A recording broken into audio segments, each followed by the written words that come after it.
Hello, in this video we're going to be talking about how to install the VPN client on a Windows device.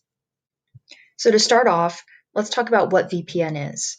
VPN stands for Virtual Private Network, and it's a service provided by NC State that allows you to connect your device securely to the university network remotely. This is all done through a VPN client, which is basically a software application that you need to have installed on your computer. The VPN client uses your Unity ID and password to confirm your identity. All right, so the first thing that we're going to do is we're going to Google NCSU VPN and go to this first link.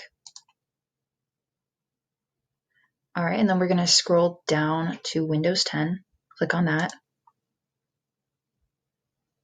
All right, and then what you're going to do is you're going to hit this installer file. Okay, it's going to ask you for your Unity ID and password, so just enter that in as normal. All right, and then it's going to ask you to save the installer file, so just go ahead and save that wherever you want to. All right, and then the file will be down in the downloads bar, so go ahead and click on that. Then the wizard is going to pop up, so you're just going to hit next, and then make sure that you accept the end user agreement. You can go ahead and read through it if you want to, but I'm just going to go ahead and accept it. All right, so it's ready to install. I'm going to hit install. And then you're going to see that status bar right there. It might take a little bit, but that's fine.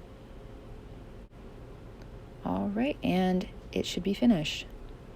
So to confirm this, you can go ahead and search in your search bar Cisco AnyConnect. And that's what I'm going to do right now. I'm going to hit that.